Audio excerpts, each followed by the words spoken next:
MP board class 9th के सभी विद्यार्थियों, आज का यहाँ वीडियो उन सभी विद्यार्थियों के लिए महत्वपूर्ण रहेगा जो MP board class 9th Hindi paper 2026 जो कि आपका 6 मार्च के दिन पेपर है, उन सभी विद्यार्थियों के लिए विशेष है ये वीडियो। देख सकते हैं बेटा, एक पेपर नहीं बताऊंगा इस वीडियो में, ये ध्यान रखना है। देख सकते हैं 2 3 हो गया, 3 के बाद में 4, 4 के बाद में 5 और ये 6।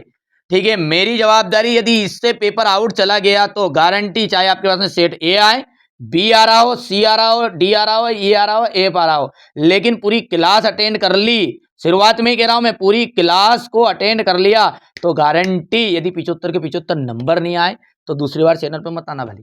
ठीक है, इतनी तक गारंटी ले रहा हूं, तो बच्चों समझो कि सारी चीजें इसमें प्रोवाइड करा दूंगा मेरे बच्चों को। ठीक, आइए अब यहां पर अपन 912 जो पेपर है उसको सोल्व करेंगे। ठीक है, मुझे पता है कौन सी चीजें कहाँ देनी है, आप तो क्लास को कंटिन्यू करो बस, केवल, है ना। शुरू करें भैया, यहां से शुरू करें। देखिए प्रश्न नंबर जो 1 है, इसमें दिया गया है सही विकल्प चुनकर लिखिए। कांजी हौज में का जो चौकीदार है वो लालटेन लेकर आता था। ठीक है, क्यों लेकर आता था, तो हाजिरी लेने आता था भैया। क्यों लेकर आता था, तो हाजिरी देने के लिए आता था। काव्य के जो भेद है वो माने गए हैं, तो काव्य के जो भेद है वो 2 तरह के माने गए, काव्य के भेद, श्रव्य काव्य और दृश्य काव्य। ठीक है, अच्छा अगला क्या है, फणीश्वर नाथ रेणु का, फणीश्वर नाथ जो रेणु है उसका प्रसिद्ध आंचलिक उपन्यास का नाम क्या है, मेला आंचल। ठीक है, वीर गाथा काल का श्रेष्ठ महाकाव्य का नाम बताइए, तो इसका जो हो जाएगा आपका पृथ्वीराज रासो। विचार विनिमय के माध्यम को कहते हैं, तो विचार जो विनिमय होता है उसको क्या कहा जाता है, भाषा, भाषा कहा जाता है। टिक मार के भी हैं, पहले से करवा लिए ताकि हमारे बच्चों को कम समय में। अच्छा, केदी और कोकिला की रचना कौन है, क्या है, मतलब किसकी रचना है, तो माखनलाल चतुर्वेदी की रचना है। हो गया था, चलिए आगे बढ़े। अब देखिए क्वेश्चन नंबर 2 और वो है रिक्त स्थान। देखिए महादेवी वर्मा जो है उनके बाबा उन्हें क्या कहते थे, विदुषी बनाना चाहते थे, विदुषी। ठीक है, नानी के मन में रिक्त स्थान आज़ादी के प्रति जुनून था, किसके, देश की आज़ादी के प्रति जुनून था। कम समय है इसलिए मैंने चीज़ों को पहले से थोड़ा सा तैयार करके रखी, बेटा बहुत मेहनत की यार, वास्तविकता बता रहा हूँ, भले मानो मत मानो, ऊपर से भगवान देख रहा, बहुत मेहनत की, पहले से आपके लिए तैयार की है सारी चीज़ें। सॉल्यूशन भी ऐसा सटीक किया ना बिल्कुल कि आपको पढ़ते से याद होगा, पूरा सॉल्यूशन दूंगा, है ना। तो बिल्कुल वीडियो को अंत तक जरूर देखिएगा, है ना। चलिए आगे, छंद के अंतिम वर्णों की आवृत्ति तुक कहलाती है। अनंत का विलोम शब्द होता है। ठीक है, अंत का विलोम, ठीक है, अंत का जो विलोम है अनंत है, अनंत, सॉरी गलत गलत बोल पढ़ दिया मैंने, अनंत, अनंत मतलब जिसका कोई अंत ना हो, जिसका कोई अंत ना हो, उसका विलोम शब्द क्या है, अंत, और क्या है। ठीक है, कवि रसखान, कवि जो है रसखान, देखो कवि रसखान बार बार जन्म लेना चाहते हैं, कहाँ पर, ब्रज गोकुल गांव में। अर्थ के द्वारा चमत्कार जो होता है वो अर्थालंकारों में अर्थ के द्वारा चमत्कार उत्पन्न होता है, शब्द अलंकार में शब्दों के द्वारा होता है, जो कि मैंने आपको पहले बता भी दिया है। ये तो कहानी की, कहानी जो है गद्य की गौण विधा में आती है। ठीक है, तो ये आपका गलत है, असत्य आ जाएगा यहाँ पर। ठीक है, तो कहानी जो है गद्य की गौण विधा में नहीं आती बेटा, ये प्रमुख विधा है। क्या है, प्रमुख विधा है। उमा शंकर का जो विवाह है, उमा का जो विवाह शंकर से हो गया था, नहीं हुआ था। असत्य बात है, बात चल रही थी लेकिन विवाह नहीं हुआ। बात चली, लिखने की जरूरत ही नहीं, नहीं हुआ, और क्या। करुण रस का जो स्थायी भाव है वो रति है क्या, अरे करुण रस का स्थायी भाव होता है शोक, करुण रस का क्या है, शोक आता। अच्छा, श्रृंगार रस का है रति।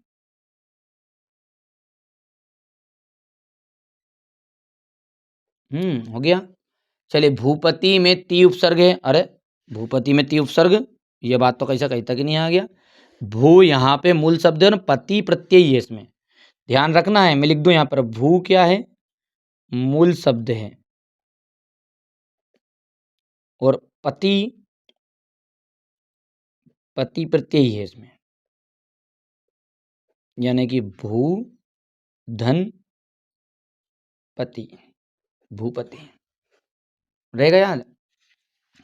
अच्छा, सुमित्रा नंदन पंत प्रकृति के प्रेमी कवि थे, बिल्कुल सही बात है, ये सुमित्रा है बेटा, है ना, त्रा है ये, सुमित्रा, चलिए आगे बढ़ाएं। अगला है मुगलों का मुंह लाल होता है।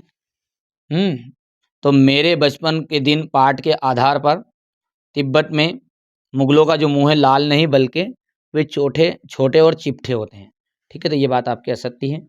किस पाठ के अनुसार की बात कर रहे हैं ये? मेरे बचपन के दिन पाठ के अनुसार। हो गया, चलिए याद रहेगा इतना। आगे बढ़ें जोड़ी की ओर। देखिए कबीरदास, देखिए कबीरदास ने क्या किया है? बाहरी आडंबरों का विरोध किया है। बिल्कुल सही बात है, यहाँ से ये बात पहला मिलान कर देंगे। वाक्यम रसात्मकम काव्यम आचार्य विश्वनाथ की है। अश्रु का तद्भव, अश्रु का तद्भव क्या है? आंसू। हरिशंकर परसाई की रचना हो गई है प्रेमचंद के फटे जूते। माता पिता का आ जाएगा द्वंद्व समास। बागलकोट, बागलकोट का जाए कर्नाटक का छोटा सा कस्बा। करबा नहीं है, कस्बा है, कस्बा। क्या लिखेंगे? कस्बा। हो गया। चलिए आगे बढ़ाएं भैया, जल्दी से फटाफट बोलते जाओ। ये यहां पर देखिए आप, एक वाक्य में उत्तर। शब्द के अंत में जुड़कर जो उसका अर्थ परिवर्तन करने वाले शब्द को क्या कहलाते हैं? तो प्रत्यय कहलाते हैं। शब्द के अंत में जुड़ेंगे और शब्द के पहले जुड़ेंगे तो उसके अर्थ में परिवर्तन, वो शब्द उपसर्ग कहलाएंगे। और क्या है? रीढ़ की हड्डी एकांकी किस समस्या पर आधारित है? देखो ठीक है, विवाह की समस्या पर। जो औरत की जो समाज में जो औरत की दशा है ना, उनके अधिकारों पर आधारित है, या फिर अपन कह सकते हैं विवाह की समस्या पर। कुल मिला के बात वही है। उपमा अलंकार में के कितने अंग हैं? उपमा अलंकार के होते हैं 4 अंग। ध्यान देना, ये पहले भी आ चुका है। ठीक है। लेखिका मृदुला गर्ग परदादी ने मंदिर जाकर क्या मन्नत मांगी? पहला बच्चा जो हो लड़की हो, लड़की की। ठीक है। अच्छा, गांव में शहरी मेहमान या दामाद की तरह सज धज कर कौन आया? मेघ। कौन आया था? मेघ। सालिम अली, मतलब मेघ मतलब बादलों को का बताया गया है। सालिम अली किस नाम से जाने जाते हैं? तो वर्ड वाचर के नाम से जाना जाता है। हो गया था, हो गया भैयू। ये देखिए यहाँ से, अब देखिए इसका पूरा 6 से लगा के 23 तक का सॉल्यूशन मैं पीडीएफ के थ्रू आपको प्रोवाइड करा देता हूँ। अब देखिए यहाँ पर अपन क्वेश्चन नंबर 6 से लगा के 23 तक का पूरा सॉल्यूशन देख लेते हैं। छायावाद की कोई 2 विशेषताएं बतानी है। तो देखो बेटा, कुछ भी नहीं करना, इतना लंबा चौड़ा नहीं लिखना अपने को। ये जो हरा हरा कलर दिख रहा है ना आपको, ये कलर, इनमें से कोई से भी 2 या 3 बिंदु याद कर लेना है। देखिए कौन सा करोगे? व्यक्तिवाद की प्रधानता, पूर्ण विराम। श्रृंगार की भावना, प्रगति चित्रण। ठीक है। अज्ञात, सत्ता के प्रति प्रेम, नारी के प्रति प्रति भावना। जो जमे 2 कोई से भी 3 कर लेना, हेडिंग हेडिंग। ठीक है, मेरी जवाबदारी यार, मैं तो तुम तो देखते देखते याद भी करवा दूंगा, घबराओ मत। ठीक है। देखो, नई कविता के 2 प्रमुख कवि के नाम। तो नई कविता के प्रमुख कवि भवानी प्रसाद मिश्र। भवानी प्रसाद मिश्र का जाएगा सन्नाटा, और दूसरा जाएगा गीत फरोज। ठीक है। दूसरा है दुष्यंत कुमार। दुष्यंत कुमार का जाएगा सूर्य का स्वागत आवाजों के घेरे रहेगा। ठीक है, दुष्यंत कुमार का जाएगा सूर्य का स्वागत आवाजों के घेरे। कोई से भी आपको जमे जो कर लेना है। ठीक है। अच्छा, सुमित्रा नंदन पंत के भाव सौंदर्य की 2 विशेषता बताइए। भाव सौंदर्य की 2 विशेषता क्या है? पहला है प्राकृतिक चित्रण। तो प्रकृति के अन्य चित्र सुमित्रा नंदन पंत के काव्य में प्रकृति प्रेम विशेष रूप से पाया जाता है। नंबर 1 हटाओ इसको। नंबर 1 क्या लिखोगे? इनके काव्य में, इनके काव्य में, यहां से लिखना है, इनके काव्य में प्रकृति प्रेम पर विशेष बल दिया गया है। इनके काव्य में प्रकृति प्रेम पर, बोल रहा हूं मैं, लिख लेना है, प्रकृति प्रेम पर विशेष बल दिया गया है। कर लोगे पहला। दूसरा क्या है? ठीक है, इनके काव्य में अलौकिक सत्ता के प्रति जिज्ञासा की भावना या भावना देखने को मिलती है। यह जिज्ञासा का भाव व्यक्त हुआ है। 2 हो गए हैं। पहला क्या है? इनके काव्य में प्रकृति प्रेम की भावना देखने को मिलती है। दूसरा है, इनके काव्य में अलौकिक सत्ता के प्रति जिज्ञासा का भाव बना रहता है। कवि सर्वेश्वर दयाल सक्सेना जो है, उनके भाव सौंदर्य की विशेषताएं बतानी है। तो देखिए, सर्वेश्वर जो दयाल सक्सेना है, उनके भाव सौंदर्य की विशेषता में क्या है? ठीक है, तो सौंदर्य प्रेम का चित्रण, और दूसरा है ग्रामीण तथा नगरीय जीवन बोध की अभिव्यक्ति। ये दो भी ये कर लोगे ना, हेडिंग हेडिंग, तब भी नंबर मिल जाएंगे, ऐसा कोई दिक्कत नहीं। और अंदर लिखने रहा तो थोड़ा बहुत लिख सकते तो लिख लेना है। सरल याद है आपको तो और अच्छी बात है, कोई समस्या नहीं है। मानसरोवर से कवि का क्या आशय? मानसरोवर है ना, कबीर की बात चल रही है। मानसरोवर से कवि का आशय मन रूपी सरोवर, सरोवर मतलब मन का जो तालाब है जिसमें परमात्मा प्रेम रूपी शुद्ध जल भरा है। कवयत्री का घर जाने की चाह से क्या तात्पर्य है? तो कवयत्री का घर जाने की चाह से तात्पर्य आत्मा का परमात्मा से मिल जाने से, आत्मा का परमात्मा से मिल जाना, क्योंकि आत्मा का वास्तविक घर क्या है? वास्तव में क्या है? परमात्मा ही। ये देखो तुम पढ़ोगे जिसमें याद हो जाएगा, ये थोड़ा स्क्रीनशॉट ले लेना आप, ठीक है, कर लोगे। और ये क्वेश्चन हमारे बच्चों को याद भी पहले से, ऐसा नहीं कि यार मैंने जो बता रहा हूँ वही जरूरी नहीं, आंसर आपको याद है पहले से तो चलेगा, समय कम है। रस किसे कहते हैं? हो गया। छंद की परिभाषा हो गई, यहां से देख सकते हैं आप, कर लेना है कंप्लीट, ठीक है। रूपक अलंकार की परिभाषा, जहां उपमेय और उपमान का आरोप होता है वहां रूपक अलंकार होता है, ठीक है। चरण सरोज पखारन लागा, तो इसमें कौन सा आपका अलंकार है? तो रूपक अलंकार, ठीक है, रूपक अलंकार रहेगा। हाँ, महाकाव्य और खंडकाव्य में अंतर, महाकाव्य और खंडकाव्य में अंतर है ना, स्टैंड का पास में, ठीक है। महाकाव्य और खंडकाव्य में अंतर क्या है बेटा? यहाँ पर देखिएगा, महाकाव्य में क्या है? संपूर्ण जीवन का चित्रण होता है, खंडकाव्य में किसी भी एक घटना का चित्रण होता है, इसमें पात्रों की संख्या अधिक होती है। अच्छा, महाकाव्य क्या है? मैंने पहले भी बता दिया आपको।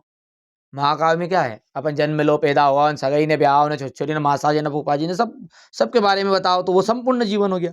संपूर्ण जीवन है तो कैरेक्टर भी जानता आएगा, पात्र भी जानता आ जाएगा, भैया जी वो आज ही आएगी, गुगरा ले लाए कह रहा हमारा घर भतीजो आयो, ठीक है, याद आई, ठीक है। तो ये इस तरीके से, तो उसमें पात्रों की संख्या अधिक होगी, इसका आकार बड़ा होगा, ठीक है। उदाहरण यहाँ पर देख सकते हैं, हुआ, ठीक है। इस तरीके से इसका उल्टा, एक घटना का चित्रण होगा, केवल एक घटना, जैसे जानकी मंगल रामचरितमानस में से निकाल दिया कि सीता जी की शादी शादी की बात चल रही है कि कौन कौन आया था, कहने दारू पीते ने, कहने कहीं करियो, ये सब आ गया।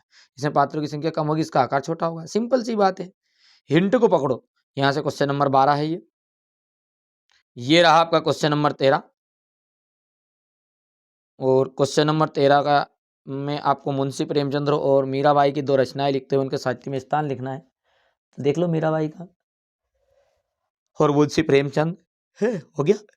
इनका साहित्य में एक विशिष्ट स्थान, देखो याद रख लेना आपको, रचना है और साहित्य में स्थान में क्या नहीं करना है, क्या करना डायरेक्टली, ये लंबा चौड़ा मत लिखना वाली, क्या लिख दोगे? इनका साहित्य में एक विशिष्ट स्थान है। अच्छा, इसका आ जाए, इसका दो में से एक का लिखोगे नहीं, मीराबाई का लिखोगे नहीं तो मुंशी प्रेमचंद का, दो का तो लिखोगे नहीं, तो क्या लिखना है कि इनका साहित्य में एक विशिष्ट स्थान है, बस। चलिए, यहां से क्वेश्चन नंबर 14 आपका, कि किन घटनाओं से पता चला कि हीरा और मोती में गहरी दोस्ती थी, और हमारे बच्चों को ये उत्तर याद भी है, ठीक है। यहाँ से ये क्वेश्चन आंसर आधे ज़्यादा याद है, जिन बच्चों को नहीं याद है वो पढ़ लेना है, बाकी टेंशन नहीं लेना है ज़्यादा है। ये हो गया संधि और समास में अंतर, तो संधि और समास में अंतर याद क्यों नहीं याद है? दो वर्णों का मेल जो होता है वो संधि होता है, जबकि दो या दो से अधिक शब्दों के मेल को समास कहते हैं। संधि वर्णों में परिवर्तन होता है, समास विशेष परिवर्तन कहलाता है। अच्छा, संधि का विग्रह करोगे तो संधि विच्छेद कहलाएगा, समास को तोड़ना जो है समास विग्रह कहलाता है। इस तरीके से संधि की परिभाषा, दो वर्णों के मेल को संधि कहते हैं, इसके प्रकार स्वसंधि, व्यंजन संधि, विसर्ग संधि। ये क्वेश्चन नंबर 17 है यहाँ से। और क्वेश्चन नंबर 18 देख सकते हैं, ये करना ही करना है कि ऊंचे कुल क्या जन्मिया, जे करनी उच्च ना होई। बहुत ही बढ़िया है, ये आता है हर साल और इस साल भी आ रहा है, हो गया। और ये तो समझा दिया था मैंने आपको, आप देखो ये है, ये कि मानुष्य हो तो वही रस खाने, बसो ब्रज गोकुल गांव के ग्वारा ने, ये जो पशु हो तो वहां बस चेरो, जो पशु हो तो कहाँ बस मेरो, चारो नित नंद की धेनु मझारन, मनुष्य हो तो वही रस खाने, बसो ब्रज गोकुले गांव के ग्वारन, पान हो तो वही गिरी को जो, ठीक है। इस तरीके से हो गया। हमारे पाठ्य पुस्तक के कौन से लिया गया है? सवैये का लिया गया है ये। इसके कवि कौन है? रसखान जी है, याद रहेगा। प्रस्तुत पद हमारी पाठ्य पुस्तक के सवैये से लिया गया है, इसके कवि जो है रसखान जी है। अच्छा, प्रसंग में क्या है? इस पद में कवि कवि की का ब्रजभूमि और श्री कृष्ण के प्रति गहरा प्रेम है, ठीक है। वे ब्रज में रहकर ग्वाल जीवन जीने की इच्छा प्रकट करते हैं, हो गया। यहाँ से देख लीजिए, आपका व्याख्या है। कवि रसखान कहते हैं कि लटुकुटी कमरिया धारण करके नंद बाबा की गाय चराने वाले तीनों लोकों का राज्य भी त्याग सकते हैं, उन्हें आठों सिद्धियां नौ निधिया का भी सुख नंद की गाय चराने से बढ़कर नहीं लगता। वे अपनी आंखों में ब्रज के वन बाग तालाब को निहारना चाहते हैं। वे कारिल के कुंजों पर करोड़ों स्वर्ण महलों को न्यौछावर भी करने को तैयार है। इस तरीके से आपको कर लेना है। ये तिब्बत वाला है, देख सकते हैं क्वेश्चन नंबर 19 हो गया। ये यहां से व्याख्या ये योग का महत्व ये देख सकते हैं। यहाँ से अनुच्छेद लिखना तो बहुत सिंपल होता है अनुच्छेद। ठीक है, योग क्या है? देखो हमारे जीवन के लिए अत्यंत आवश्यक है। यहाँ हमारे शरीर को और मन को स्वस्थ रखता है। योग करने से शरीर मजबूत होता है, अनेक रोगों से बचाव होता है। हो गया। ये देखिए, अपनी गर्मी की छुट्टियां बिताने के संदर्भ में दो मित्रों के बीच संवाद लिखना आपको। ये रहा आपका क्वेश्चन नंबर 21। ठीक है, हुआ? दे लो स्क्रीनशॉट, नहीं लिया? ये यहाँ से ये इसका थोड़ा वाला बढ़िया से कंप्लीट कर लो आप, है ना। मेहनत करना बेटा, मेहनत। ठीक है, और अगला जो पेपर है आपका मैथ्स का है, और मैथ्स के लिए मैं आपके लिए बेसिक और स्टैंडर्ड दोनों तरह के पेपर, क्वेश्चन पेपर अलग अलग तरीके से प्रोवाइड करा दूंगा। देखो शाला शुल्क मुक्ति बेटा, ये थोड़ा बहुत मिसप्रिंट हो गया, जल्दी जल्दी बहुत ही जानता आपके लिए मेहनत की है, वास्तविक रियली बता रहा हूँ यार। ये आप क्या समझ रहे हो? आप खुद ही जानते हो कि ये सारी चीज़ें क्या 5 मिनट 10 मिनट 1 घंटा 2 घंटा में तैयार होती है क्या? नहीं होती सॉल्यूशन वाली चीज़ें। पर बेटा तो इसके लिए यार ज़रूर ज़रूर विशेष ईमानदारी से अपने स्कूल के ग्रुप में, अपने स्कूल के बच्चों के पास में शेयर कर दो। पर्सनल ग्रुप नहीं है तो हर जगह इस वीडियो को ज़्यादा ज़्यादा शेयर करना है। हाथ जोड़ के निवेदन है बेटा कि आपको जरिए एक बच्चा ऐसा नहीं रहना चाहिए एमपी बोर्ड में कि जो अच्छा स्कोर नहीं करे। मेरी तरफ से कमी नहीं है, मैं मेहनत पूरा कर रहा हूँ। आपको अच्छा इस वीडियो को बढ़ाना है आगे से आगे, तो आपको शेयर जरूर करना है मित्रों के साथ, व्हाट्सएप पर या कहीं पर भी, जो भी। ठीक है, अब रही बात है यहाँ से बच्चे कहते हैं कि निबंध कौन सा करना है, तो निबंध में देखो सबसे पहले जीवन में खेलों का महत्व करना है, विद्यार्थी जीवन में अनुशासन करना है, और मेरा प्रिय पुस्तक। बस तीनों में आपका काम हो जाएगा, कोई सा भी एक कर लेना है, 2 कर लेना है। जीवन में खेलों का महत्व और विद्यार्थी जीवन में अनुशासन, दोनों में आपका काम हो जाएगा। चलिए तो आगे बढ़ते हैं। पूरी चीजें मैंने यहाँ से बता दी है आपको। चलिए शुरू करें। तो यहाँ से अपन शुरू करेंगे। मैंने चीज़ों को भर लिया है, पहले से भी भरवा लिया है टीम से, ताकि अच्छे से आप स्कोर करो। देखिए बेटा, संधि के प्रकार कितने होते हैं? संधि कितने प्रकार की होती है याद करो आप। तो संधि होती है 3 प्रकार की: स्वर संधि, व्यंजन संधि और विसर्ग संधि। स्वर, व्यंजन और विसर्ग। ठीक है भैया, राइट, समझ में आया है। अच्छा, काव्य के भेद कितने माने गए हैं? श्रव्य काव्य और दृश्य काव्य। यहाँ पे हिंट तक भी लिखिए आप बच्चों के लिए, ताकि दिक्कत नहीं आए। 2 प्रकार के माने जाए। ठीक है, फणीश्वर नाथ रेणु का जो के प्रसिद्ध आंचलिक उपन्यास का जो नाम है वो क्या है? मेला आंचल। क्या है? मेला आंचल। कबीरदास की जो भाषा है वो कैसी है? सादुकड़ी है। कई जगहों पर इनकी जो भाषा है पंचमेल खिचड़ी भी कहा जाता है। पंचमेल खिचड़ी या सादुकड़ी। ठीक है, चलिए। झूरी ने दोनों बेलों को भेजा, कहाँ भेज दिया था? अच्छा, झूरी जो थी उसका दोनों बेलों का नाम बताओ। बेलों के नाम बताओ, जल्दी बताओ, फटाफट फटाफट। तो बेलों के नाम क्या थे? बेलों के नाम बताओ, क्या था नाम? जल्दी बोलो। हीरा और मोती थे कि नहीं थे? हीरा मोती। देखो बेटा, बेसिक कॉन्सेप्ट से समझाऊंगा ताकि आपको वहां पे देखते से याद आ जाए कि यह तो अपन ने पढ़ा था। ठीक है, अब भेजा था कहाँ? ससुराल भेज दिया था। ये रहा। हिंदी साहित्य का स्वर्ण युग किसे कहा गया है? भक्ति काल को कहा गया है। ठीक है, क्यों कहा गया ये प्रश्न भी आपसे पूछा जाता है, वो मैंने आगे सॉल्यूशन के में जब समझाऊंगा वहां समझा दूंगा। ठीक है, आगे बढ़े बेटा। यहां से देखिए, रीढ़ की जो हड्डी है, रीढ़ की हड्डी एकांकी में कुल कितने पात्र थे? तो रीढ़ की हड्डी में कुल 6 पात्र थे। एकांकी जो है। महादेवी वर्मा को छात्रावास में कौन नाम की लड़की मिली थी? तो जेबू निस्सा नाम की लड़की मिली थी। ठीक है भैया। वार्णिक छंद जो है उसमें वर्णों की गणना की जाएगी, और मात्रिक जो छंद है उसमें मात्राओं की गणना की जाएगी। याद है? तो वार्णिक छंद में किसकी गणना की जाएगी? वर्णों की। ठीक है, और मात्रिक छंद में मात्राओं की गणना की जाएगी। सिंपल सी बात है। अच्छा, जो अंत में लगते हैं उसे तो प्रत्यय कहते हैं, जो शब्द के पहले लगते हैं उसे क्या कहते हैं? मेरे को नहीं पता बेटा, ठीक है। जो अंत में लगते हैं उसे तो प्रत्यय किया भगवान जाने, बता दो रे हमारा माथा दुखने लग गो। क्या क्या उपसर्ग के कही, तो उपसर्ग कहते हैं, बिल्कुल सही बात है कि जो शब्द के पहले लगेंगे शब्दांश के, वो भाई साहब उपसर्ग होते हैं, और शब्दांश के बाद में लगते हैं उसे प्रत्यय कहते हैं। अच्छा, केदी और कोकिला दोनों ही गुलाम देश के वासी हैं। शब्द अलंकार में शब्दों के द्वारा चमत्कार होता है, और अर्थालंकार में अर्थ के द्वारा। तो स्टार करके लिख देते हैं बच्चों यहाँ पर हमारे बच्चों के लिए। अर्थालंकार में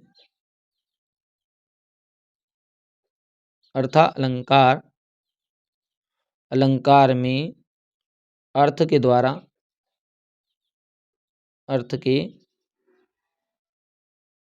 द्वारा चमत्कार होता है, याद रह जाएगा। चलिए अगला देखिए, दंड का जो विलोम है वो सजा है क्या? तो दंड का विलोम सजा है। दंड का विलोम क्या? दंड का तो समानार्थी शब्द है, पुरस्कार आएगा दंड का तो, है ना, क्योंकि इसका विलोम शब्द क्या था? पुरस्कार। विलोम शब्द है। लॉरेंस को कबूतर से प्रेम था क्या?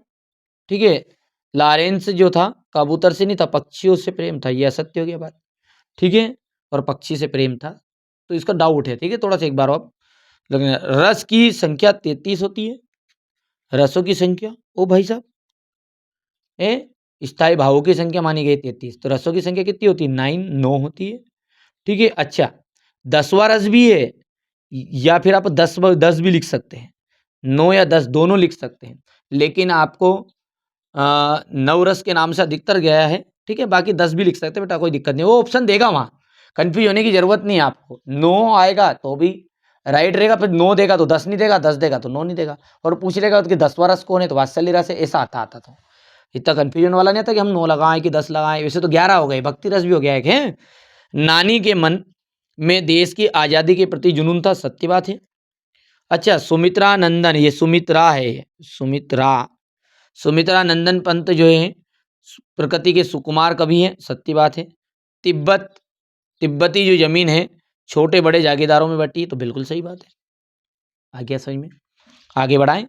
अब क्वेश्चन नंबर आपका 4 देखिए, रीढ़ की हड्डी, तो रीढ़ की हड्डी के लेखक जगदीश चंद्र माथुर। उपमा के अंग होते हैं 4, ठीक है, और यदि हम आगे बढ़ाएं इसको, ठीक है, चलिए इतना समझ में आया है आपको कि रीढ़ की हड्डी का मिलान हो गया जगदीश चंद्र माथुर, उपमा के अंग हो गया है आपका यहाँ से 4 अंग होते हैं, वाघ का जाएगा लद्दाख, ठीक है, तिब्बत की सबसे खतरे की जो जगह है वो क्या है आपकी? खतरे की जगह जो है डांडे, और ही भर, ये क्या है? ये आपके निपात शब्द है। इंद्र का जो पर्यायवाची शब्द है, इंद्र का पर्यायवाची शब्द है सुरपति, ठीक है, याद रहेगा। चलिए आगे बढ़ते हैं, और अगला क्वेश्चन क्या कह रहा है उसको देखते हैं यहाँ से। देखिए, कौन सी जीवन शैली जो है वर्चस्व स्थापित करती है? तो पाश्चात्य जीवन शैली, ठीक है। मृदुला गर्ग ने नाना पढ़ाई करने गए थे, विलायत गए थे, इंग्लैंड गए थे, भैया इंग्लैंड से पढ़ लिया था उन जमाना में।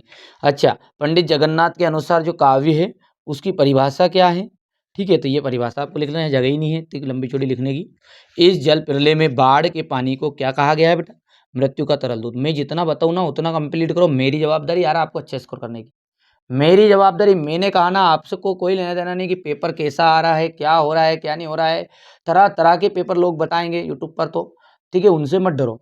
बाकी बेटा मैंने बहुत ही ज़्यादा रिसर्च की, वास्तविक बता रहा हूँ मैं यार, ठीक है। देखो ये है, इसे कभी भी झूठी सो नहीं खाते आती, ये देखो विद्या और विद्या की, ठीक है, कभी भी झूठी सो नहीं खाते। देखो भले ही वीडियो देखना आप मत देखना, भले एक बात अलग है, पर मैंने बड़ी ही रिसर्च की बच्चों आपके लिए, तो ज़्यादा वीडियो को शेयर जरूर करना है, ठीक है। इस तरीके से मैंने आपके लिए 6 तरह के क्वेश्चन पेपर प्रोवाइड कराए हैं, 6 पेपर दूंगा, ठीक है, डरने की जरूरत नहीं, और पूरा का पूरा जाएगा, आपको कोई लेना देना नहीं कि सेट ए आ रहा बी आ रहा है, सब कुछ उसी में अंदर समाहित रहेगा।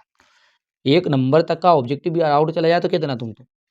मानसरोवर के कवि का क्या आशय है? तो हृदय रूपी पवित्र सरोवर जिसमें भक्ति रूपी जल भरा रहता है। अग्नि का जो तद्भव है वो क्या है? आग है। अच्छा, रमणीयार्थ प्रतिपादका शब्द काव्यम, हो गया इतना। चलिए अब हो गया इतना। अब यहाँ से मैं आपको पीडीएफ के थ्रू पूरा सॉल्यूशन प्रोवाइड करा दूंगा। ठीक है भैया, पीडीएफ से अपन सारी चीज़ें 6 से 23 तक की समझेंगे। अब देखिए यहाँ से क्वेश्चन नंबर 6 से लगा के 23 तक का पूरा सॉल्यूशन मैं प्रोवाइड करा देता हूँ। देखिए, हिंदी गद्य साहित्य को कितने कालों में विभाजित किया गया है? तो देखो 4 कालों में विभाजित किया गया है। ठीक है, तो आदिकाल, जिसका दूसरा नाम है वीरगाथा काल, इसकी संवत ईसाई है आपकी, मतलब ईस्वी है 1993 से 1318 तक। भक्ति काल, रीतिकाल, आधुनिक काल, बेटा याद कर लेना, ये 100% श्योर क्वेश्चन आएगा। ठीक है, अच्छा दूसरा क्या है इसमें, छायावाद के प्रमुख कवि और उनकी रचनाएं। देखिए छायावाद के जो प्रमुख कवि हैं उनको देखते हैं। देखिएगा, मैं याद करवा दूँ, यहीं डरो मत। छायावाद के 4 की जगह पे 2 आएंगे 100% आपके।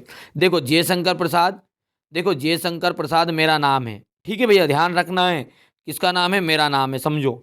उदाहरण के लिए जयशंकर प्रसाद किसका नाम? मेरा नाम। अच्छा, मैंने बेटा एक बनाया झरना गांव में। क्या बनाया? झरना। बढ़िया तरीके से मैंने गड्ढा किया, गड्ढा करा तालाब में। तालाब में फिर भाई साहब ऊपर से उसमें पाइपलाइन डाली यूँ, और पानी पड़े ऊपर से भैया नीचे नीचे, तो क्या बना दिया मैंने? झरना। अब एक कामायानी नाम की लड़की आई और वो उसको लहर लहर बालों को लहराए। क्या लहराए? लहर लहर बालों को लहराए। तो कौन थी लड़की? कामायानी नाम की लड़की उसके बालों को लहर लहर लहरा रही थी। किस में लहरा रही थी? झरने में लहरा रही थी, ध्यान रहेगा। ठीक है, कामयानी नाम की लड़की लहर लहर बालों को लहरा रही थी, झरने में लहरा रही थी।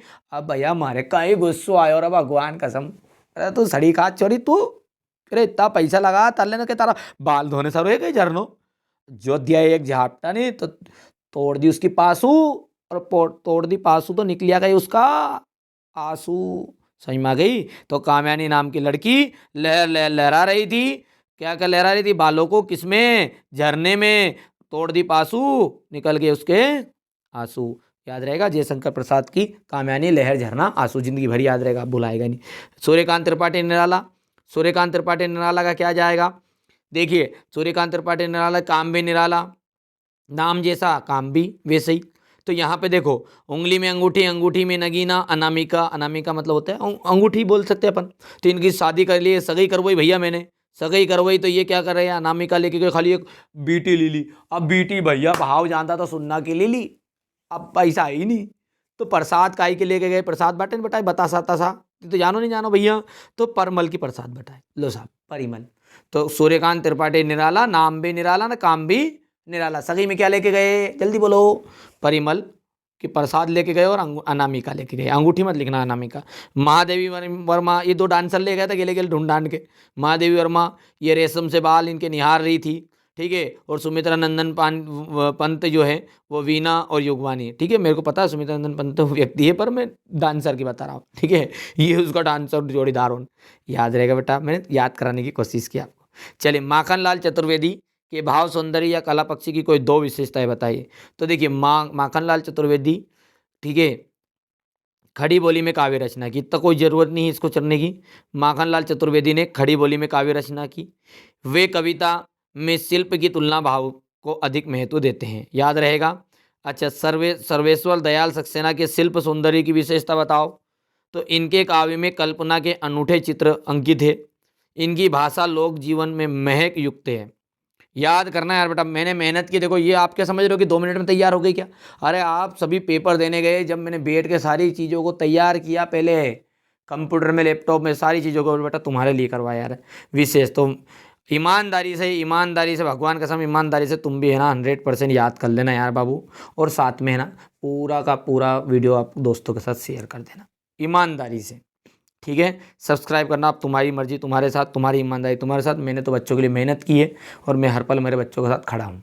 घबराओ मत, जब तक मैं हूँ एनसीईआरटी कोचिंग तुम्हारे साथ है, कोई माए का लाल आपको पहल नहीं कर सकता, इस बात का दावा है मेरा। ठीक है, संस्कृत में जो जो चीज़ें बताई थी वो पूरी की पूरी है। ये जो बच्चा पहली बार आया है उसे पता नहीं होगा कि संस्कृत का पेपर नहीं था, तो संस्कृत में पूरी की पूरी वही चीज़ें जो मैंने लॉन्ग वीडियो में बता दी थी, और यहाँ पर हिंदी में भी मैं आपको पूरी चीज़ें बता दूंगा। घबराओ मत तुम तो। मनुष्य ईश्वर को मंदिर, मस्जिद, काबा, कलेश आदि स्थानों पर ढूंढता है, जबकि भगवान कहाँ रहते हैं? हर व्यक्ति के हृदय में निवास करते हैं। चलिए, कवि ने गांव को हरता जनमन क्यों कहा है? देखिए, गांव की शोभा जो है मनुष्य को हरियाली, रंग बिरंगे फूल, नाना प्रकार के फल, सब्जियां आदि के कारण भाती है। ठीक है, गांव की शोभा जो है मनुष्य को किस लिए भाती है? अरे भाई साहब, हरियाली देखो, आओ कहीं, वहाँ कहीं हो ना शहरों में, ठीक है, आओ कभी हमारे गांव में, बताएं तुमको। गांव में गंगा का मीठा पानी, तरबूज, ठीक है, आदि खूब मिलते हैं। इस कारण गांव की छटा जो होती है मनमोहक होती है, इसलिए हर आदमी का मन को बहा लेता है। ठीक है, समझ में आ गया है? तो ये भी लिख सकते हो और अलग तरीके से भी लिख सकते हो, कोई जरूरी नहीं उत्तर आपको अलग से याद है। प्रश्न यही है, उत्तर जरूरी नहीं है कि ये मेरे वाला ही करो, क्योंकि आपको कम समय में तैयारी करनी है। और बेटा वो भी उत्तर आपने याद किया होगा, कहीं से स्कूल से लिखाया, कहीं से लिखाया, वो भी सही है, कोई गलत थोड़ी लिखा है वो भी। ठीक है, और ये भी सही है, जैसा करो वैसा कर लेना है। किस शासन की तुलना तम के प्रभाव से की गई है? देखो, तम के प्रभाव की ब्रिटिश शासन से की गई है, बस इतना सा लिख दोगे तो भी काम हो जाएगा, क्योंकि अंधेरे के प्रभाव के कारण कुछ दिखाई नहीं देता है, इसलिए सही गलत का बोध नहीं होता है। बस हो गया, बहुत है इतना ही। ठीक है, इतना ही बहुत है, यहाँ से यहाँ तक ही बहुत है।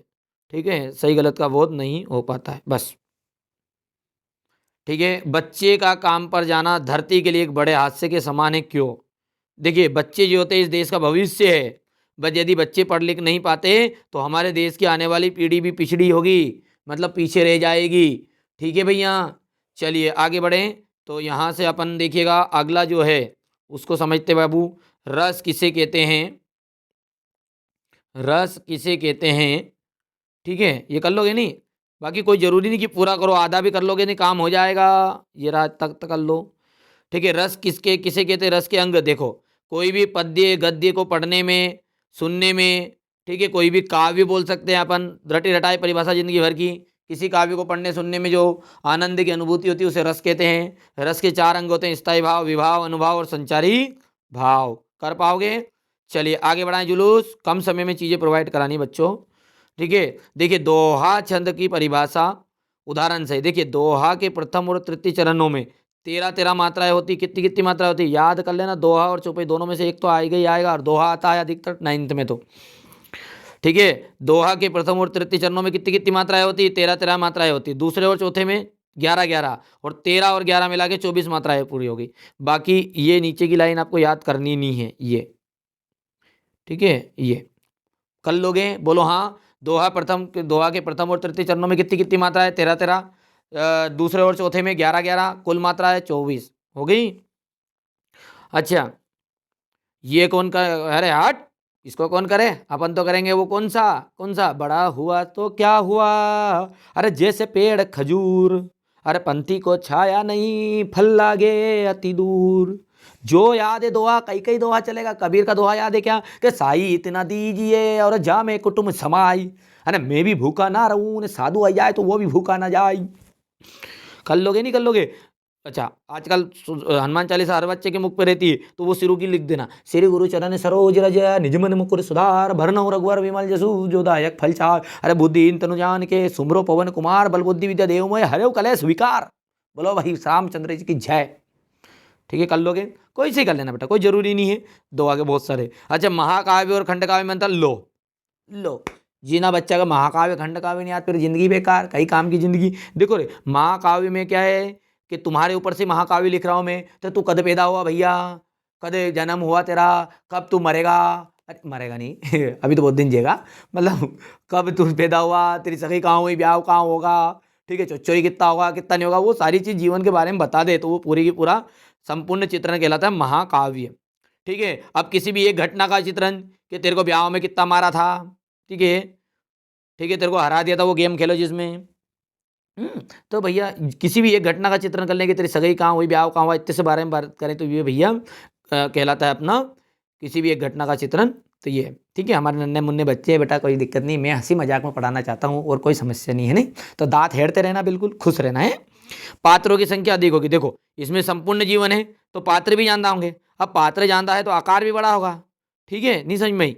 पूरे जीवन है तो पात्र भी जानता रहेगा। नहीं, पात्र कौन? कैरेक्टर होना आएगा, मासा जी ने, फूफा जी ने, बुआ जी घुघरा ले लेके, अरे हमारा घर है तो भतीजो आयो, तो ऐसे घुघरा घुघरी लेके पात्रों की संख्या कैसी होगी? अधिक होगी, इसका आकार भी बड़ा होगा। इसमें नायक का महान होना आवश्यक है। उदाहरण रामचरितमानस। खंडकाव्य में क्या, किसी एक घटना का चित्रण, पात्रों की संख्या कम हो गई, आकार छोटा हो गया, और भाई साहब इसमें महान होना आवश्यक नहीं है। रामचरितमानस ने जानकी मंगल जो जमे वो कर लेना, दो है, दो, हाँ 2 ही नंबर का आएगा। अनुप्रास अलंकार की परिभाषा उदाहरण सहित, देखिए, जिस काव्य की रचना में व्यंजन वर्ण 2 या 2 से अधिक बार आवृत्ति हो, मतलब तरनी तनुजा तट तमाल, तरनी तनुजा तट तमाल, तरवर बहु छाए, ठीक है, आजा रे घर तेरी माई बुलाए, कर लोगे।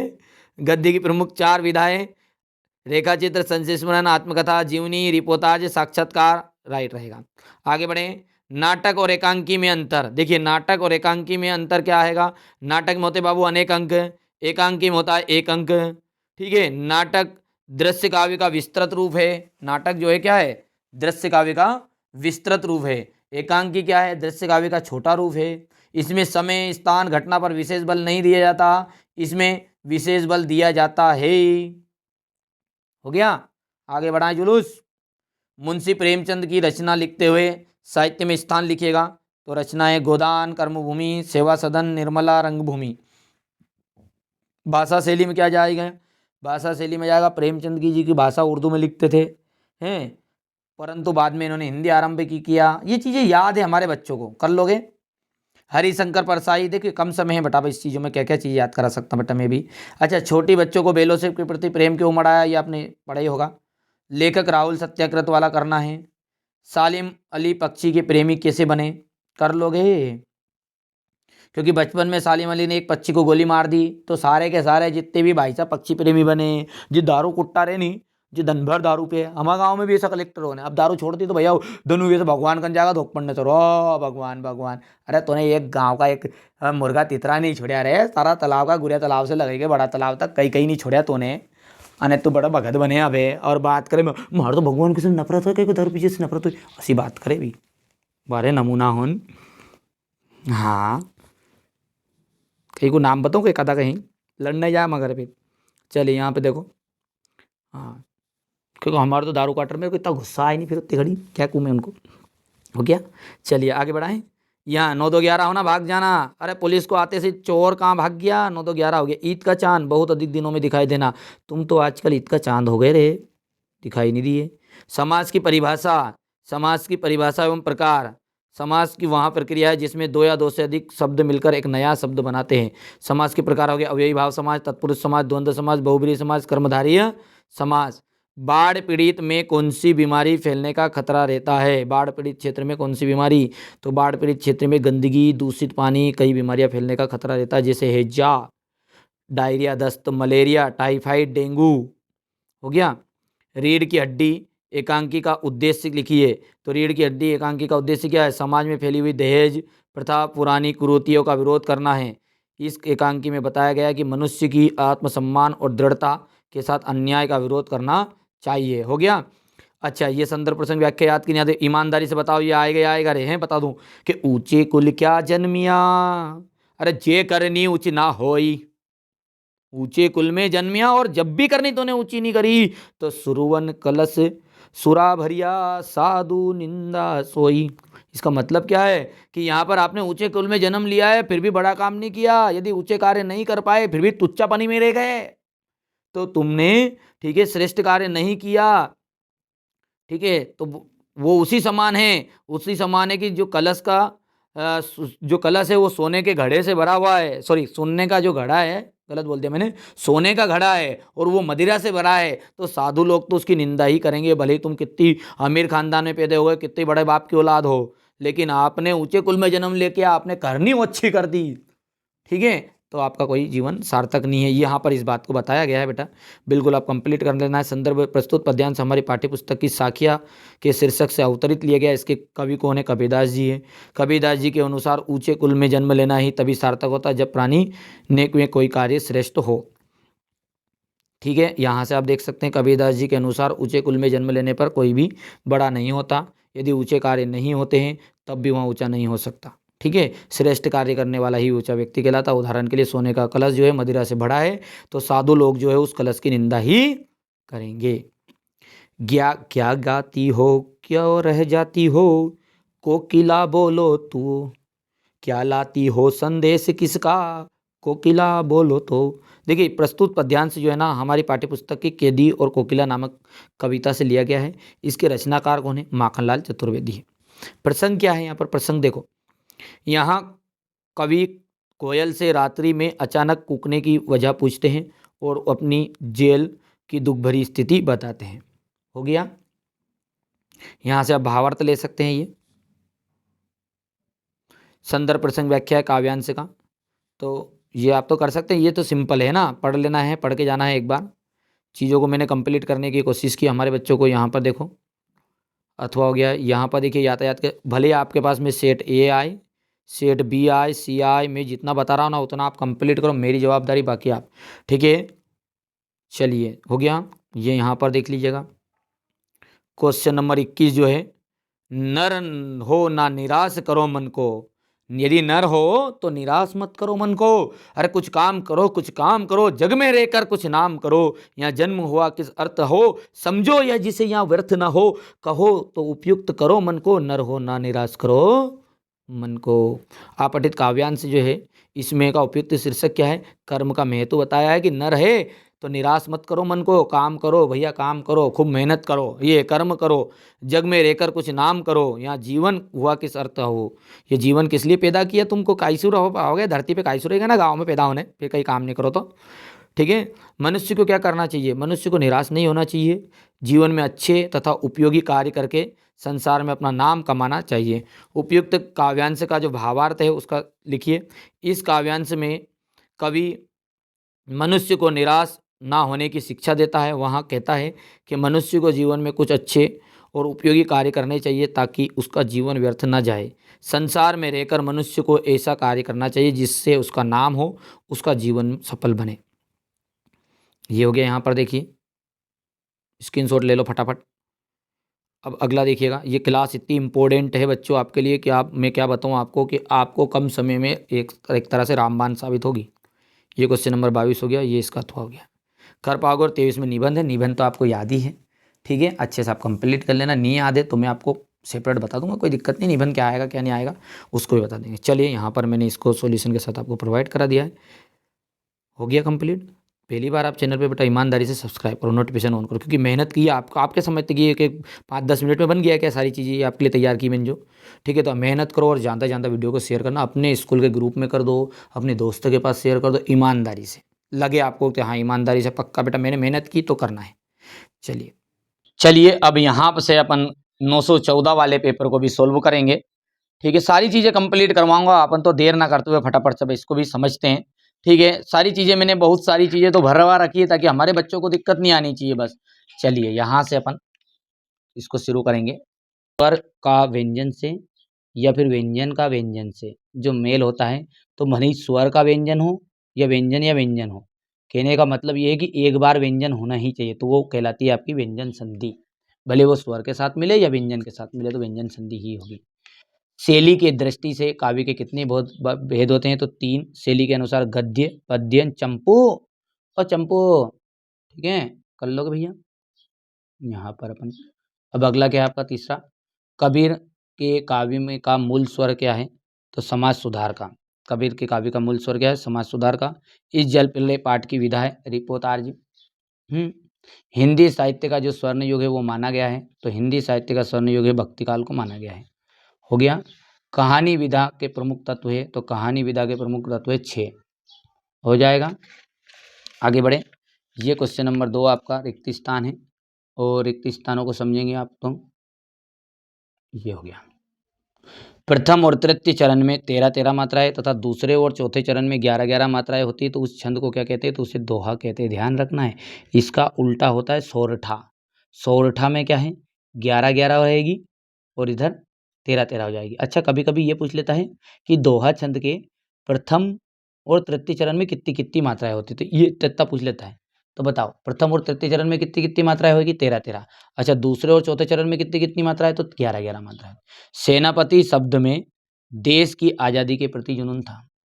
ठीक है, रेणु का जो पूरा नाम है वो यहाँ पर फणीश्वर नाथ रेणु है। रस को काव्य की क्या बताया गया है? तो रस को काव्य की आत्मा बताया गया है। बेल के स्थान, बेल का जो स्थान है गधे से ऊंचा होता है। लद्दाख कश्मीरी कवियत्री है, लद्दाख जो है कश्मीरी कवियत्री है। अब आगे बढ़े, सत्य सत्य को देखते हैं। यहाँ पर देखो, देखिए निपात शब्द में नी उपसर्ग है क्या? बिल्कुल सही बात है। डाडे तिब्बत की सबसे खतरनाक जगह, ये बहुत या बार आपका आ गया है ना, याद है नहीं याद है कि तिब्बत की सबसे खतरनाक जगह का नाम डांडे। राम स्वरूप दकियानुसी ख्यालातों के थे ओ भैया, तो ऐसा क्या है? यहाँ से ये बात सत्य है। रसखान श्री कृष्ण के अनन्य भक्त थे, कि रसखान किसके? तो वही तो, वही रस खान है बसो ब्रज गोकुल गाँव के ग्वारन है, जो पशु हो तो बसो वही नंद। ठीक है, याद ही नहीं याद है सवैया इनका? सत्य है। लेखिका महादेवी वर्मा के बाबा अंग्रेजी और हिंदी भाषा के जानकार थे, सत्य है। सवैया एक मातृक छंद है क्या? ठीक है, तो बिल्कुल ये बात आपकी ठीक है। यहाँ से देखिए सवैया छंद जो है मात्रिक छंद है, ठीक है, ये वार्णिक छंद है सभी, ठीक है, यहाँ पर वर्णों की गणना की जाती है। हो गया। अब देखिए क्वेश्चन नंबर 4 को, केदी और कोकिला के रचनाकार कौन है? तो माखनलाल चतुर्वेदी है। अनुप्रास के जो भेद होते हैं, अनुप्रास कितने प्रकार का होता है? तो अनुप्रास जो है वो भेद है। अनुप्रास जो भेद है किसका? शब्द अलंकार का भेद है, मतलब शब्द अलंकार का भेद है एक अनुप्रास। उपभोक्तावाद की संस्कृति, उपभोक्तावाद की संस्कृति श्यामाचरण दुबे। नैतिक का जो विलोम शब्द हो जाएगा अनैतिक। प्रत्यय शब्द जो जुड़ते हैं वो किससे जुड़ते हैं? शब्द के अंत से। अंत में रीढ़ की हड्डी, रीढ़ की हड्डी का हो जाएगा जगदीश चंद्र माथुर। हो गया, इतना रहेगा भैया। चलिए क्वेश्चन नंबर जो 5 है इसको देखते हैं। यहाँ से कमल का जो पर्यायवाची है वो शब्द बताइए, कमल का पर्यायवाची शब्द। तो देखिए कमल का जो पर्यायवाची शब्द है वो है आपका यहाँ से पंकज, नीरज, जलज, सरोज, जो कुछ भी लिख सकते हैं अपन। लेखिका मृदुला गर्ग की जो परदादी है ने मंदिर जाकर क्या मन्नत मांगी थी? कि पहली पहला बच्चा जो है लड़की हो। वेदना बोझ वाली सी पंक्ति कौन सा अलंकार है? तो उपमा अलंकार हो जाएगा आपका। मेरे संग की जो औरतें हैं उनके लेखिका जो मृदुला गर्ग है उसके कुल कितने भाई बहन थे? तो 5। ग्राम श्री कविता के कवि का नाम बताना है, तो सुमित्रा नंदन पंत। सालिम अली ने अपनी आत्मकथा का क्या नाम था? सालिम अली की आत्मकथा का नाम क्या था? Fall of A sparrow. रहेगा ध्यान। चलिए कर लेना है। अब क्वेश्चन नंबर जो 6 है इससे मैं आपको पीडीएफ के थ्रू एक साथ सॉल्यूशन प्रोवाइड करा दूंगा, है ना। अब देखिए यहाँ पर क्वेश्चन नंबर जो 6 है आपको उसका पूरा सॉल्यूशन दे देता हूँ। भक्ति काल की विशेषता आपको लिखनी है। तो देखिए भक्ति काल की विशेषता में क्या है? भक्ति भावना की प्रधानता है। किसी राजा के दरबार में आश्रय प्राप्त ना करना। ठीक है, ये भक्ति काल की विशेषता। इस काल में क्या हुआ है? भक्ति को विशेष रूप से दिया गया है, इसमें ईश्वर गुरु के महत्व को बताया गया है। ठीक है, समझ में आया है। इसमें इस काल में बहुत अच्छे संत ने जन्म लिया है, उन्होंने बहुत अच्छे धार्मिक ग्रंथ रचे हैं। तो इस तरीके से लिख सकते हैं भक्ति काल में जो जो चीज़ें मिली है, कोई ज़रूरी नहीं है कैसे लिखो। ठीक है, यहाँ पर देखिए हिंदी गद्य साहित्य के 4 कालों को विभाजित किया गया है। मतलब कितने कालों में विभाजित किया गया? तो 4 में आदिकाल, वीरगाथा काल, दूसरा है भक्ति काल, पूर्व मध्यकाल जिसे का दूसरा नाम है, रीतिकाल, उत्तर मध्यकाल भी कहते हैं इसे, और आधुनिक काल ये सालाना सिंह, ढिमका सिंह। और नंबर याद रख लेना, नंबर 993, 1318, 1643 और 1843 खत्म। इसे बना के लिख देना है। कवि रसखान की कोई 2 विशेषताएं बताइए। तो देखिए रसखान की कविताओं में श्री कृष्ण के प्रति गहरा प्रेम, भक्ति भावना देखने को मिलती है।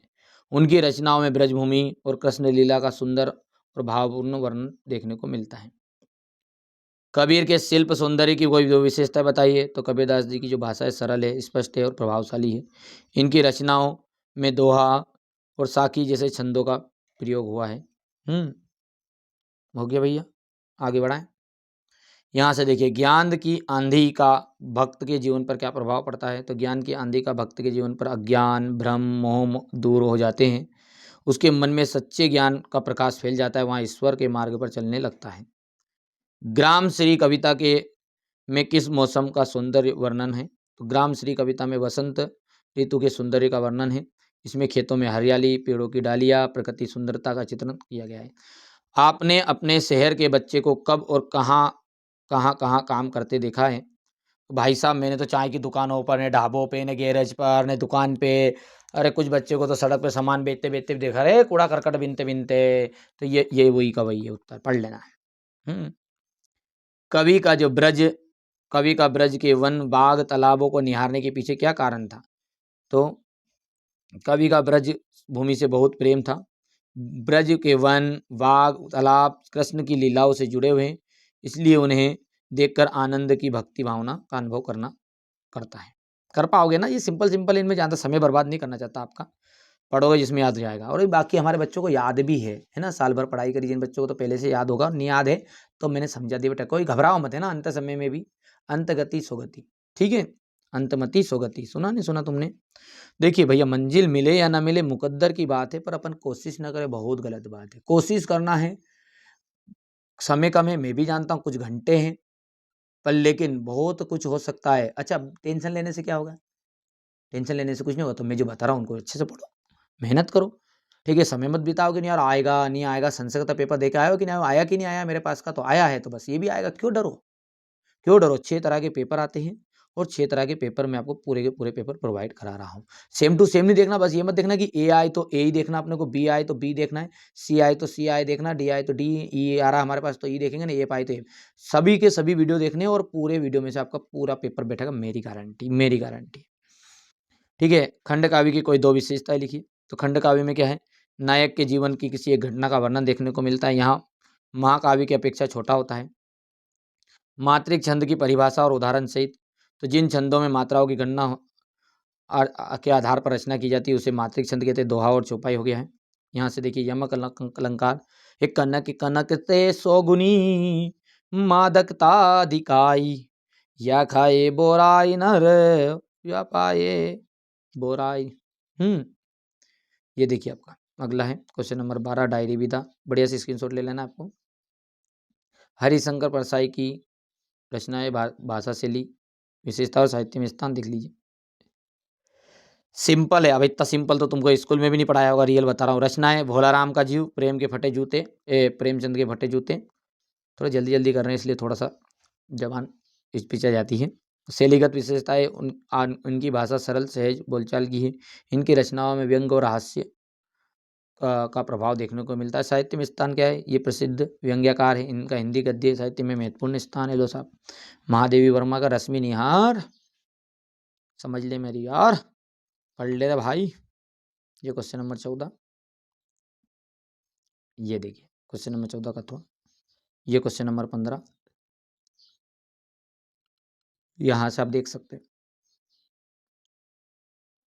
क्वेश्चन नंबर 16 हो गया, ये यहाँ से इसका थोड़ा हो गया। क्वेश्चन नंबर 17, क्वेश्चन नंबर 17 के बाद में ये इसका थोड़ा रहेगा। ये क्वेश्चन नंबर 18, जिसको मैंने पहले भी बता दिया कि प्रेमी नहीं बताया, सॉरी थोड़ा है ना, वो दूसरा बात है कि प्रेमी ढूंढट में फिरा, प्रेमी ना मिले या कोई, अरे प्रेमी को प्रेमी मिले तो सब विष अमृत होई। क्या मतलब है? कि यहाँ पे बता रहा है कि दुनिया में सच्चे प्रेम को खोजता रहा, ठीक है, किंतु सच्चा प्रेम करने वाला कोई नहीं मिला। जब वास्तविक प्रेम करने वाला मिला, तब मन में सभी दोषों का जहर, ठीक है, जो है प्रेम के अमृत में बदल जाता है। ठीक है, तो मतलब अच्छा प्रेम करने वाला सच्चा प्रेमी नहीं है इस दुनिया में अब। ठीक है, सारे के सारे खड़े हैं वो तो। आ गया। ये हमारे बच्चों कैसे हो? खाना ना खाने का हमारे बाबू ने बता तुम, अरे यार तुम तो पढ़े अड़े तो करता रहा बेलो। अब ठीक है, बहुत देर हो गई। अब ये बताओ ईमानदारी से बताओ, टेंशन काहे का लो, तुम ये बताओ पहले तो, क्या पेपर कैसा आएगा क्या नहीं आएगा। बिल्कुल दांत है नहीं, बिल्कुल चलते रहना चाहिए बच्चे का। हो हे एक झापटक दी तो फेंक ही दूंगा, दांत नहीं रहे तो दांत हेड़ते रहना चाहिए व्यक्ति को, है ना? मोबाइल के भीतर घुस जो घुम्मा की दूंगा तो एक ही में नाक सुन जा, दोनों का मुंडा मम्मी व्हाट्सएप करा तुम्हार मारी। ठीक है, घुस जाओ मैं भीतर मोबाइल में। अच्छे से पढ़ो, है ना? बिल्कुल हंसी मजाक के साथ पढ़ो। हो गया है, ये हो गया। चलिए यहाँ पर देख सकते हैं क्वेश्चन नंबर 20। ये देखिए, 26 जनवरी के समारोह पर आपको अनुच्छेद लिखना है। ओहो, ग्राम सभा सभा महानुभाव, आज के सभा के सभापति अध्यक्ष महोदय, इस तरीके से घुमा फिरा के बता देना है कि हमारे विद्यालय में 26 जनवरी का गणतंत्र दिवस बहुत धूमधाम से मनाया गया है। इस दिन सभी विद्यार्थी और शिक्षक एकत्रित हुए। सबसे पहले प्रधानाचार्य जी, प्रिंसिपल साहब जी थे, ठीक है, वो ध्वजारोपण किया, सभी ने मिलकर राष्ट्रगान किया और हमने बात ही बात कान में प्रिंसिपल की बुराई कर ली, है नी? हाँ, इसके पहले सबसे पहले क्या, इसके बाद विद्यार्थियों ने देशभक्ति कविता सुनी, मैंने डांस किया, अचको मचको क्या करूँ राम कोरा मुखड़ा है उस पे मरे जानी, ये नहीं गाया क्या? फिर क्या गाया? ए बोलो बोलो जल्दी बताना फिर। ये देखिए क्वेश्चन नंबर 21, ये है कल जो हमारी सभ्यता पर हंसे थे अज्ञानता से, ये क्वेश्चन नंबर उसका था हो गया। ये 22 वाला साला शुल्क मुक्ति की अवकाश आनी आनी है, याद रख लेना है। ये प्रथम परीक्षा में उत्तीर्ण, अपने मित्र को बधाई पत्र, जीवन में खेलों का महत्व और विद्यार्थी जीवन में अनुशासन, ध्यान यही रखना, दोनों ही करने हैं बस, बाकी इनकी जरूरत भी नहीं है, उनमें से दोनों में से आ जाएगा।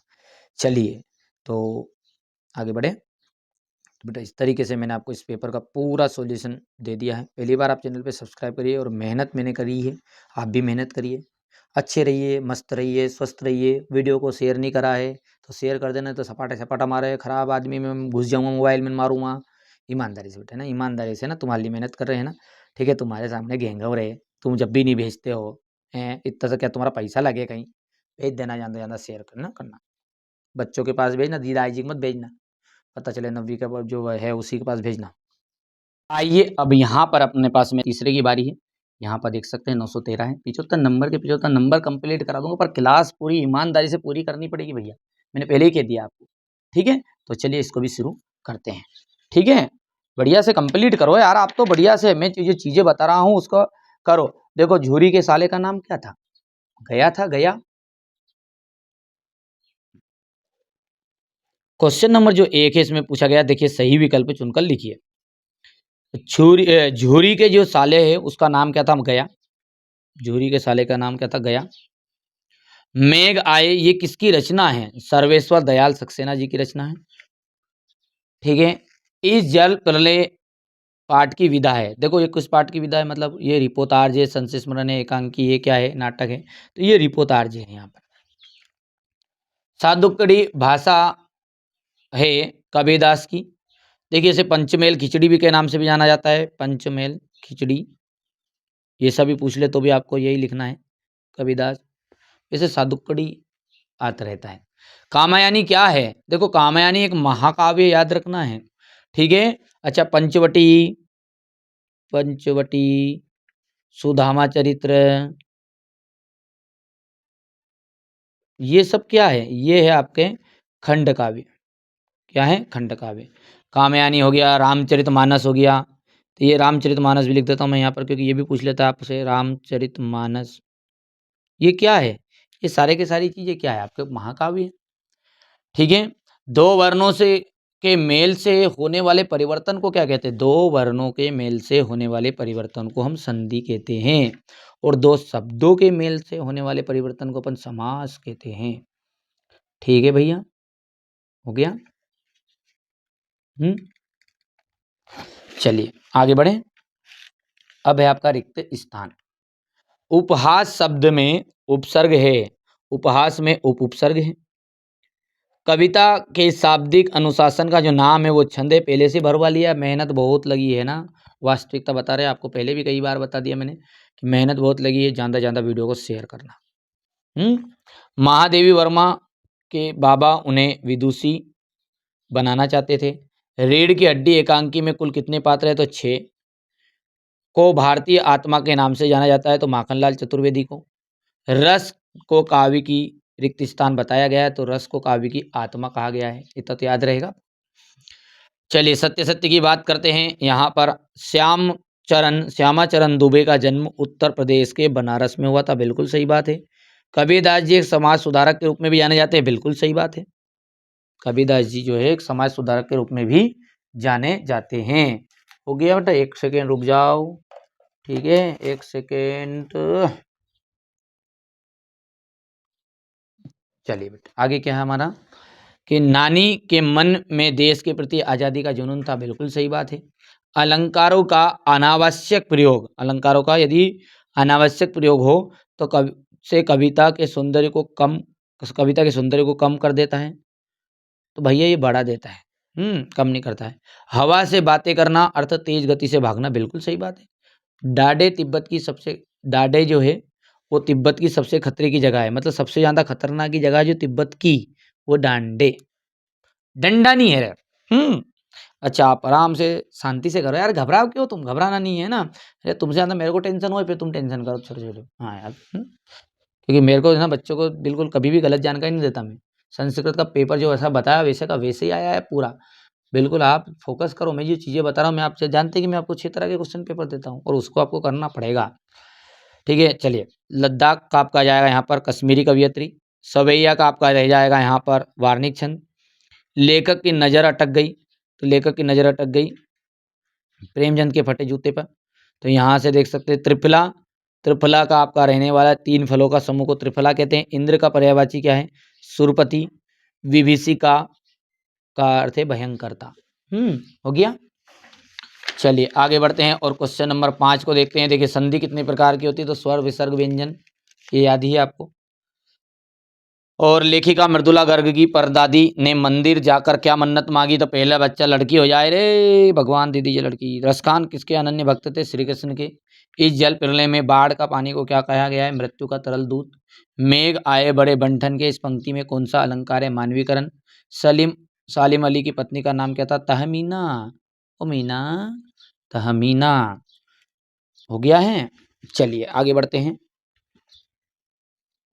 यहाँ अब देखिए क्वेश्चन नंबर 6 से यहाँ से अपन पूरा सॉल्यूशन देखते हैं और सिंपल वे में। देखो भक्ति काल को स्वर्ण युग क्यों कहा गया है? देखिए भक्ति काल में क्या है, भक्ति काल को हिंदी साहित्य का स्वर्ण युग कहा जाता है क्योंकि इसमें इस काल में बहुत अनेक अनेक महान विभूतियां उत्पन्न हुई जिन्होंने हमारे जीवन को सरल और सरस बना दिया। कोई जरूरी नहीं कि मैं ये बता रहा हूँ यही करो आप।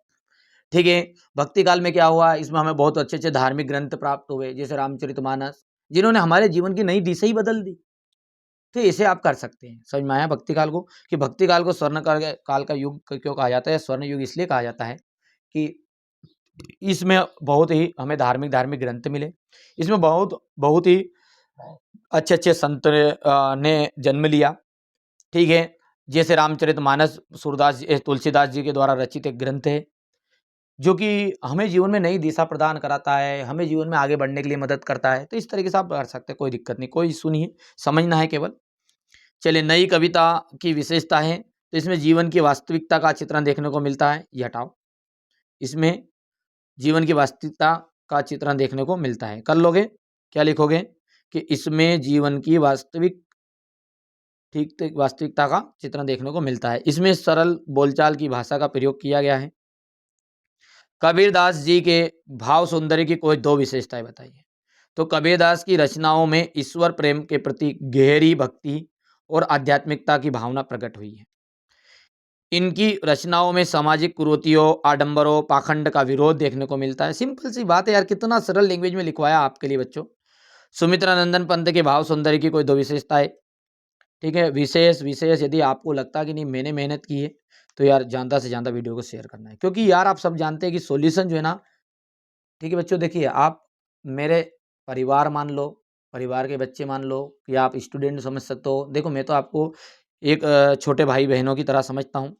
मेरा उद्देश्य यही है कि आप अच्छे अंक प्राप्त करें, और कोई उद्देश्य नहीं। पर्सनल बता रहा हूँ मैं, रियली संस्कृत में भी मैंने ताबड़तोड़ मेहनत की और आपके लिए बहुत ज़्यादा मात्रा में लॉन्ग वीडियो भी प्रोवाइड कराए, अलग अलग भी वीडियो दिए, ताकि हमारे बच्चों को दिक्कत नहीं आनी चाहिए। टेक्निक पूरी प्रोवाइड की। आप पहली बार आए हैं जिन बच्चों का संस्कृत नहीं है, तो मैं आपको बता देता हूँ कि ये चैनल है, आपका चैनल है बेटा, इस पर कभी भी कोई भी बच्चे के साथ धोखा नहीं होगा, ये बात पक्की है।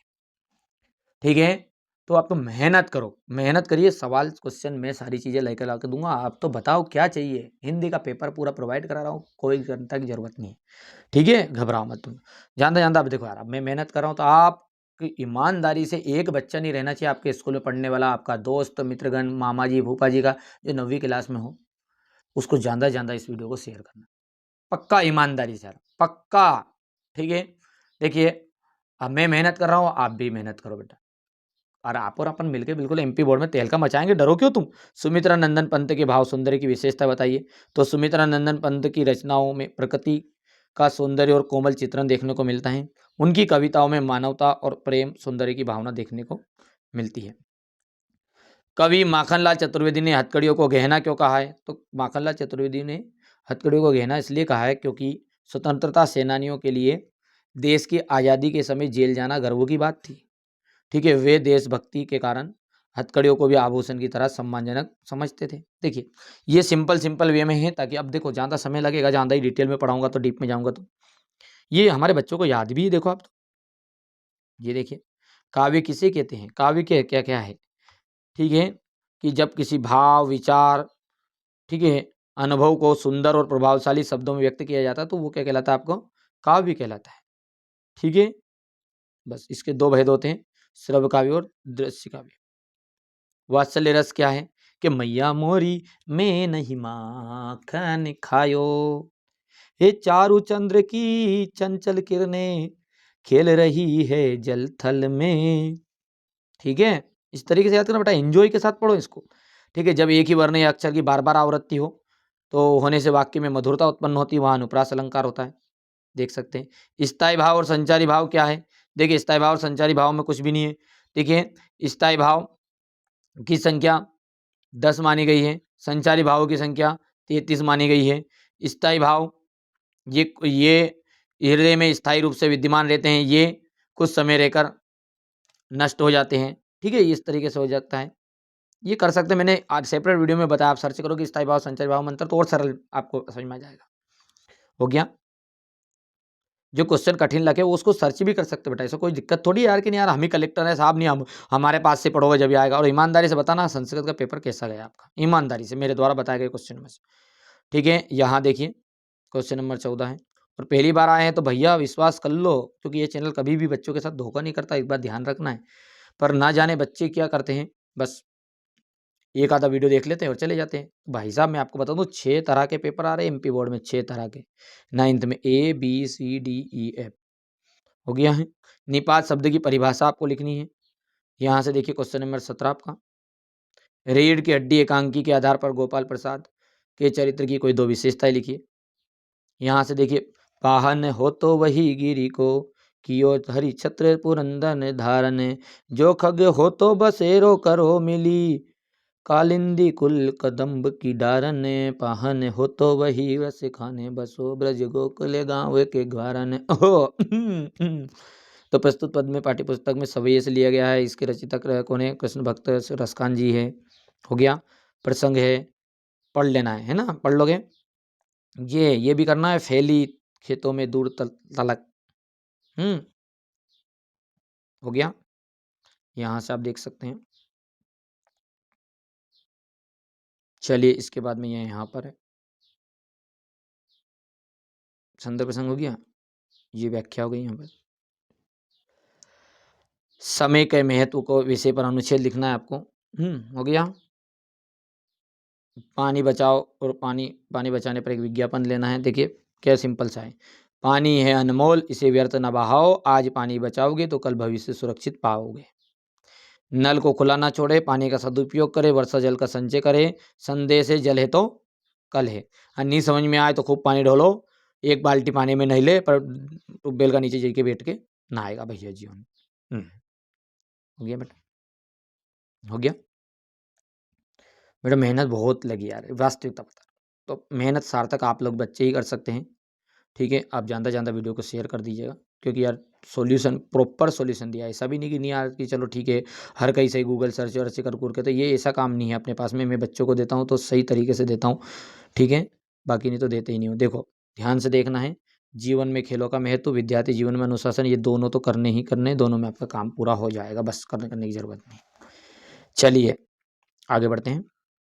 चलिए तो अब अंत में यहाँ पर अपना 915 जो कि आपका ई सेट के रूप में है, जैसा कि मैंने आपसे शुरुआत में कहा है, भले ही कोई से पेपर आए पर क्लास पूरी अटेंड करना है। तो चलिए इस पेपर को भी अपन अच्छे से सॉल्यूशन के साथ देख लेते हैं। पहला जो क्वेश्चन पेपर, पहला प्रश्न है उसको समझते हैं, थोड़ा बड़ा कर लूँ। चलिए क्वेश्चन नंबर 1 पढ़ते हैं कि किस समास में दोनों पद प्रधान होते हैं। तो वो समास है आपका द्वंद्व समास। कौन सा समास है, द्वंद्व समास है। रस के अंग होते हैं, तो रस के बेटा 4 अंग होते हैं, विभाव, अनुभाव, स्थायी भाव और संचारी भाव, याद रहेंगे। हिंदी पद्य साहित्य का तीसरा काल कौन सा है, ठीक है, तो तीसरा काल है आपका रीति काल। अच्छा, पहले नंबर का काल कौन है? वीरगाथा काल। तो वीरगाथा काल यानी कि आदिकाल भी के नाम से भी जिसको जाना जाता है, तो ये फर्स्ट नंबर का हो गया। दूसरा हो गया आपका भक्ति काल, तीसरा हो गया आपका रीतिकाल और चौथा नंबर ये आ गया। समझ में आया नहीं आया? चलिए आगे बढ़े। सन 1967 में पुनपुन नदी का पानी घुस गया था। तो पुनपुन नदी का जो पानी है वो राजेंद्र नगर में घुस गया था। कबीरदास की जो भाषा कितनी बार तो आ गई ये भाषा, और तुम अभी भी ऑप्शन में नहीं करके आओ तो फिर तुम्हारी गलती है। ठीक है। झूरी ने दोनों बेलों को भेजा था ससुराल। दोनों बेलों को कहाँ भेज दिया था? सासरे भेज दिया था, भैया जाओ रे, जा घूम के आओ, तुम्हारा सासरा हम कहीं करे हैं।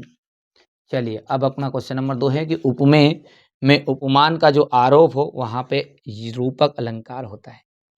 कौन सा अलंकार होता है? रूपक। नानी के घर में रिक्त स्थान आज़ादी के प्रति जुनून था, तो देश की आज़ादी के प्रति जुनून था। खुलेगी साकल बंद, रिक्त स्थान की है मतलब खिड़की द्वार की क्या? तो द्वार की। वे शब्दांश जो शब्द के आरंभ में लगते हैं उन्हें उपसर्ग कहते हैं। वे शब्दांश जो शब्द के अंत में लगते हैं उन्हें प्रत्यय कहते हैं। जो संस्कृत से हिंदी में अनुवाद हुआ उनका वो तत्सम है। याद रहेगा, मात्रिक छंदों में मात्राओं की गणना की जाती है। तिब्बती लोग टोटीदार बर्तन को रिक्त स्थान कहते हैं, तो ट्रीडी कहते हैं। हो गया। अब है आपका सत्य सत्य। एकांकी में 3 अंक होते हैं, तो एकांकी में आपका 1 अंक होता है। एकांकी में कितने अंक होते हैं? तो 1 अंक होता है। ठीक है, तो यहाँ पर मतलब अंक कितना होता है? 1 अंक होता है। रामचरितमानस आपका एक खंड काव्य नहीं, ये बात असत्य है। ये क्या है? आपका महाकाव्य है। रीढ़ की हड्डी पाठ कहानी विधा में लिखा गया है, तो एकांकी विधा में लिखा गया है। ये कहानी विधा में नहीं लिखा है, एकांकी है ये रीढ़ की हड्डी आपकी। याद रहेगा, रीढ़ की हड्डी क्या है आपकी? एकांकी है। माखनलाल चतुर्वेदी की रचना साहित्य के देवता हैं, बिल्कुल सही बात है ये। लेखिका महादेवी वर्मा के बाबा फारसी और उर्दू के जानकार थे। ठीक है, ये बात सही है। खाना एक क्रिया है जिसके भी पीछे ना आए, खाना पीना रहना, जिनके भी पीछे क्या आए? ना ना ना रे ना, तो वो आपकी क्या रहती है? क्रिया ही होती है। हो गया। ग्राम श्री, देखो ग्राम श्री जो है, तो ग्राम श्री का आ जाएगा सुमित्रा नंदन पंत। 3 वर्णों का समूह आपका आ जाएगा गण। मनोरथ, मनोरथ का आपका रहेगा विसर्ग संधि। मनोरथ का क्या जाएगा? विसर्ग संधि।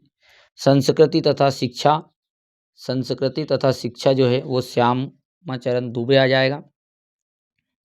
शत्रु का जो विलोम शब्द है वो शत्रु का विलोम शब्द जाएगा मित्र। इस जल प्रलय में, तो फणीश्वर नाथ रेणु राइट रहेगा। हो गया, कर पाओगे आराम से। चलिए आगे बढ़ते हैं ना, यहाँ से अपन चीज़ों को समझेंगे। ये देखिएगा, रीढ़ की हड्डी एकांकी में राम स्वरूप ने रतन से क्या मंगवाया था? तो मक्खन मंगवाया था, मक्खन। ओ भैया दही लिया रे, ओ राम स्वरूपया, मक्खन लिया दही लिया। लेखिका मृदुला गर्ग के नाना पढ़ाई करने कहाँ गए थे? विलायत। और विलायत में कहाँ गए थे? विलायत इंग्लैंड में। हम्म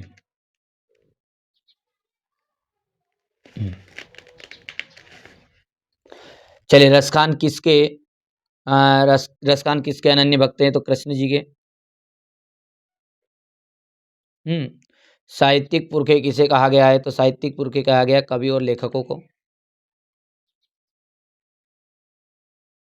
कवि एवं लेखकों को।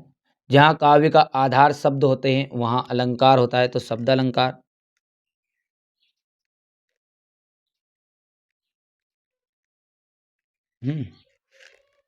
सॉरी मोहकार।